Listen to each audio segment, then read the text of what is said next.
Thank you for downloading this BJPS short read. BJPS short reads are brought to you by the British Journal for the Philosophy of Science. Text versions of these essays are available on the BJPS short read website.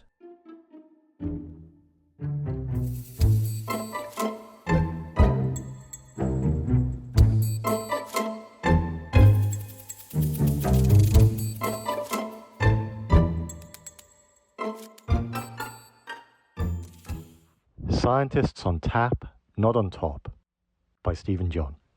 In the summer of 2021, the UK's Joint Committee on Vaccination and Immunisation, the JCVI, was asked whether the COVID-19 vaccination programme should be extended to adolescents. Their response was complicated, but ultimately, no. This recommendation created a political headache, with scientists and commentators loudly demanding the UK follow other countries in vaccinating adolescents. So, the government sought a second opinion from the chief medical officers and, on this basis, went ahead with vaccinating teens. Unsurprisingly, vaccine skeptics made much of this mess. The government had justified its often draconian COVID-19 policies as following the science, but here they were, disregarding the scientific advice. These criticisms were unconvincing, but in the skeptics' defence, following the science was a ridiculous slogan. Scientists have an important role to play in advising policymakers. However, ultimately, in a democratic society, it is up to elected officials to decide what to do. In Winston Churchill's phrase, advisors should be on tap, not on top. If so, it can't be true that policymakers should always do precisely what the scientists recommend. Otherwise, we might as well have a full-blown technocracy. I think these platitudes are correct. Unfortunately, they just raise a further question. What then is the proper role of scientists in policy? In the early 20th century, the great German sociologist Max Weber sketched a general account of the relationship between scientific experts and policymakers. To simplify, Weber's work rested on three claims. First, all policymaking involves two kinds of inputs: factual claims, which help us identify effective means to achieve our goals, and evaluative claims about what goals to pursue. Second, there can be experts on factual claims. Third, there are no experts on evaluative claims. Clearly, if there are experts on factual claims, they ought to provide the factual inputs to policy. How, though, should we decide on the evaluative claims? Weber had a controversial answer to this question in terms of charismatic leaders. By contrast, I assume that the evaluative inputs to policy should depend on what the public do or would choose through a democratic procedure. So, policymakers should decide which policy to follow by drawing on factual inputs from scientists and evaluative inputs from the people.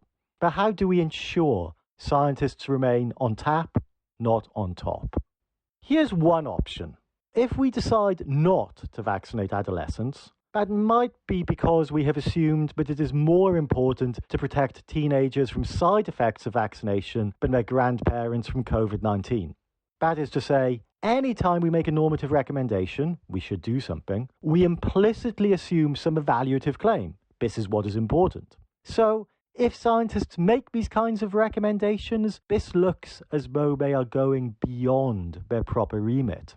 Therefore, the argument runs, scientists ought to limit themselves to making factual claims. I call this the just the facts option. Unfortunately, it is both too strong and too weak. Why is it too strong? It is often very hard to understand how technical scientific findings relate to policy. Therefore, when scientists' evaluative assumptions, this is what is important, are aligned with democratic values, it is helpful for them to make explicit recommendations. Just the facts rules out some good practice. Why is it too weak? Whenever we list facts, we must choose what to say and what to leave out. The alternative is a data dump, which doesn't help anyone. So even when scientists list facts, they make implicit judgments about which of those facts are relevant given what they think is important. Just the facts doesn't rule out enough. With these concerns in mind, consider a more plausible way to describe things. Whenever scientists research policy-relevant topics or advise policymakers, it is as if they make assumptions about evaluative issues. So, for example, if a scientist collects data on the effects of vaccinations on public fear, then communicates this information to policymakers, it is as if she is saying that this is a relevant consideration in the giant policy calculus. Clearly, we cannot avoid scientists making these as-if judgments. This looks like a problem for using science. However, it need not be, as long as those as-if choices are aligned with democratic values. If the public think reducing public fear is a valuable goal, the scientist ought to report on this topic. If they do not, she should not. I call this the scientific alignment option. A version of this scientific alignment proposal is implicit in much recent writing on the relationship between science and policy, and for good reason. It seems very attractive. In particular, it promises a response to recent work arguing that all stages of a scientific research process, not just the communication of results, are value-laden. On the face of it, claims that scientific research is value-laden challenge the use of science in democratic policymaking because they imply that scientists vote twice, once as scientists and again as citizens. The alignment proposal seems to avoid this problem. Sure, science is value-laden, but only with the democratically agreed values. But even if scientific alignment is a wonderful ideal, it is unattainable. To see why, let's take a break from science and policy to think about sandwiches. Imagine you're given a sandwich. You realise it contains cheese, but you prefer egg. It's tricky, but you can remove the cheese, replace it with egg, and still have something edible. My worry is that for scientific alignment to be possible, values in science must be like the sandwich filling, easily identifiable and replaceable while maintaining integrity. Unfortunately, they aren't. Our JCVI case illustrates this problem. The committee's recommendations against vaccinating adolescents were controversial in at least 3 ways. First, in assessing costs and benefits of vaccination, they focused solely on medical outcomes, ignoring, for example, effects of missed schooling. Second, they focused solely on outcomes for adolescents, ignoring the possible effects of vaccination on transmission to more vulnerable groups. Third, and strangest, even after limiting focus to this narrow range of outcomes, the JCVI conceded vaccination was probably in adolescents' interests, but recommended against on precautionary grounds. What was going on? The recommendations were deeply shaped by a commitment to a norm of medical ethics, do no harm. But this norm can conflict with more utilitarian ethical approaches, which aim at doing as much good as possible.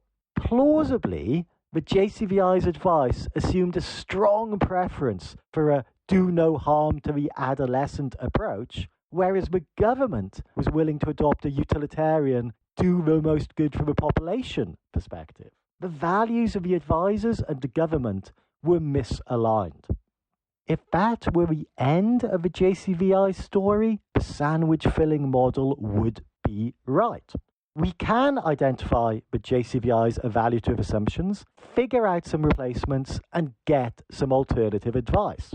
Alas, the situation was more complex again. When we dig into the JCVI's decision-making, they justify silence on various issues, say the effects of missed school on educational outcomes, on the grounds that there is no high-quality evidence. They frame their judgments as scientific rather than ethical. However, this framing, while undoubtedly sincere, is problematic if we are concerned about misalignments. First, while it may well be true that some data was shabby, it's not obvious that we should therefore simply ignore that data for practical decision-making. Indeed, to do so is to assume that it is more important to be cautious, to do no harm, than to try to do as much good as possible. Second, the JCVI's claims about what counts as high-quality data rested on the claims of the evidence-based medicine movement. This movement itself was motivated by a strong ethical concern, but other approaches were breaching the do no harm norm, and this conviction helped to shape the movement's methods. There is no easy way of disentangling the JCVI's scientific practices from evaluative assumptions. We cannot simply remove and replace a commitment to do no harm with do the most good. The entire research field was arranged to prioritize the former over the latter. Values in science are not like the cheese in the sandwich filling, but more like the yeast in the dough. If the just the facts approach and scientific alignment have both failed to capture what's going on, what should we say instead? Here is a proposal I lay out in my BJPS article. We should welcome misalignments. We shouldn't have a single set of experts who advise policymakers. Rather, we should welcome a wide range of different expert groups, each providing a recommendation from a different perspective. In this way, we recognize the fact that scientific claims are always inherently as if value-laden, while also minimizing the risk that science-based policy implicitly assumes the wrong, non-democratic values. This proposal strikes many people as problematic. They worry that it will lead to politicians cherry-picking scientific advice on the basis of narrow electoral goals rather than the common good, or that it will promote a cacophony of competing experts promoting highly dubious alternative facts. These are, I admit, real problems and concerns. Still, really, they are problems with our political system more broadly and the incentives it creates for mischief. We can't bypass them by pretending that scientific advice can be value-free, as with the just the facts proposal, or that values in science function like sandwich fillings, as with the scientific alignment proposal. More positively, consider two advantages of this proposal. First, it matches everyday advice.